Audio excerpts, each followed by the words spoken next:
The Boy and the Fox. What you're about to hear sounds impossible. A child, a wild animal, and a choice that would define an entire civilization. A boy stood completely still while an animal ate through his internal organs.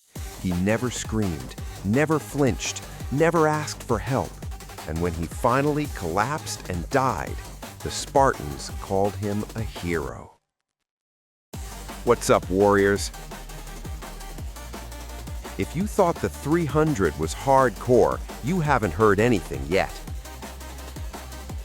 This isn't a war story. This isn't about soldiers on a battlefield. This is about a child and what he was willing to endure to uphold Spartan honor. Drop a comment right now if you've heard this story before. Because I guarantee, even if you think you know it, you don't know the details that historians tried to bury. This story sounds like a myth, but ancient historians documented it. Plutarch wrote about it. Spartan elders repeated it for generations. And it perfectly captures what made Spartans different from every other civilization in history. By the end of this video, you'll understand why Spartan warriors were forged, not born. And the most disturbing detail? That comes at minute 6. Let's dive into the agoge, the most brutal educational system ever created. Imagine you're 7 years old. Most kids are learning to read, playing games, hanging out with friends. Not in Sparta. At age 7, Spartan boys were taken from their mothers and thrown into the agoge, a 13-year military training program that made boot camp look like summer camp. And here's the thing that people don't talk about. The mothers weren't sad, they were proud. A Spartan mother who tried to keep her son home, she'd be exiled, shamed. And here's what's crazy. Comment if you knew this. They deliberately starved these kids, not because they were cruel. Well, not just because they were cruel. It was a training technique. The boys got minimal rations, barely enough to survive. The expectation? Steal food, hunt, forage, learn to survive on your own. But here's the catch. Getting caught stealing was one of the worst offenses, not because stealing was wrong. They wanted you to steal.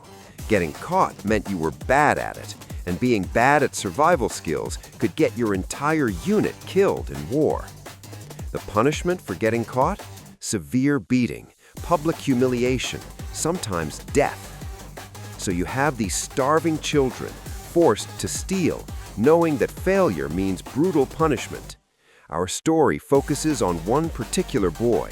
Ancient sources don't give us his name, which actually makes this more powerful. He's not special. He's just a Spartan boy. This could be any of them. So this boy is out doing what he's supposed to do, stealing food, and he catches a fox. Now, foxes were valuable, good to eat, fur worth trading. This is a major score for a starving kid who's been days without a proper meal. But there's a problem. He's in the open, other people around, and he spots the fox's owner coming toward the area. If he runs, he looks guilty. If he drops the fox, he loses his prize. So he makes a decision that defines everything about Spartan culture. He shoves the live fox under his cloak and stands perfectly still. Think about that for a second. A live, wild fox under his cloak, against his skin. Foxes aren't domesticated animals. They're wild predators with sharp claws and teeth designed to tear through flesh. And this one is terrified. The fox does what any terrified wild animal would do. It starts trying to escape, clawing, biting, digging. The owner walks up, starts talking to the boy, asking questions. Have you seen a fox around here? Normal conversation. And the boy just stands there, answers calmly, acts like nothing is wrong. No, sir, I haven't seen any fox. Under his cloak, the fox is panicking. It's scratching through skin, drawing blood. And because foxes dig instinctively when trapped, it starts burrowing into his stomach. The owner keeps talking. The boy keeps responding. His face starts to go pale, but his voice stays steady. Now here's where we need to pause and understand what's going through this kid's mind. He's maybe 12 or 13 years old. He's been conditioned for years to believe that weakness is worse than death, that exposure is worse than pain. He's not thinking, I'll endure this for a minute until the guy leaves. He's thinking, I will die before I show weakness. And I want you to really consider, drop your answer in the comments, at what point would you break? When it drew blood? When it broke skin? When it started going deeper? The owner keeps talking. The boy keeps responding. Normal, calm, voice steady. The pain must be excruciating. The fox is literally eating into his internal organs at this point. Blood is seeping through his cloak, starting to pool on the ground. Ancient accounts say his face went pale, his lips turned white, his breathing became shallow, but he never cried out, never flinched, never revealed what was happening. The owner finally leaves. The boy counts to 10, makes sure the owner is truly gone. Then he collapses. The other boys rush over, pull his cloak off. The fox scurries away, terrified and covered in blood. The boy's stomach is torn open, not scratched, torn. They can see intestines, internal organs visible. He's hemorrhaging blood. The boys try to help, try to stop the bleeding, but it's too late. The damage is too severe. He dies shortly after. Now, here's what makes this story peak Sparta. They didn't call him foolish. They didn't say he should have just admitted the theft and taken his beating. They called him a hero. Why would the Spartans celebrate this? To understand, you need to understand their entire worldview. Sparta wasn't just a city-state, it was a military machine where every citizen was a soldier. They were outnumbered by their slave population, the Helots, about 10 to 1. They were surrounded by hostile city-states. Their entire survival depended on being so terrifying that no one dared challenge them. And terror isn't built on being strong, it's built on being unbreakable. Think about it from an enemy's perspective. You're facing an army where every single soldier would rather die than show weakness, where every man was trained from age 7 to endure anything. A boy would literally let an animal eat through his organs rather than admit a mistake. How do you fight that? How do you break someone who cannot be broken? You can't.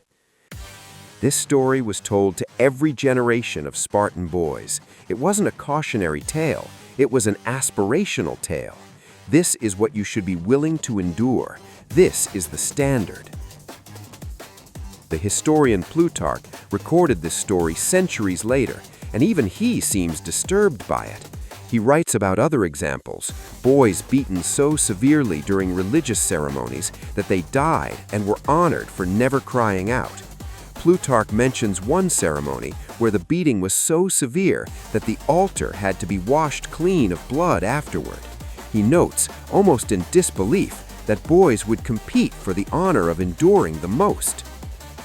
To us, this looks like child abuse. To the Spartans, this was education. Here's the dark reality. This system worked. For centuries, Sparta produced the most feared warriors in the ancient world. At the Battle of Thermopylae, 300 Spartans held off hundreds of thousands. At Plataea, 10,000 Spartans crushed a Persian army 10 times their size.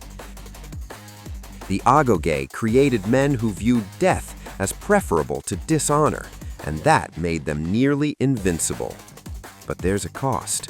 Sparta never produced art, philosophy, or literature like Athens did. They were so focused on war that they forgot how to be anything else.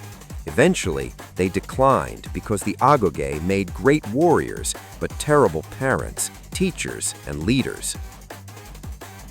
The boy with the fox became a legend, but he also became a warning. When you train people to never break, you sometimes break them in ways you can't see. So, was he a hero or was he a victim? Drop your answer in the comments. Do you think the Spartan way created heroes or victims? I read every comment. If you want more stories about Spartan culture, including the one about Spartan mothers that's somehow even more hardcore than this one, smash that subscribe button.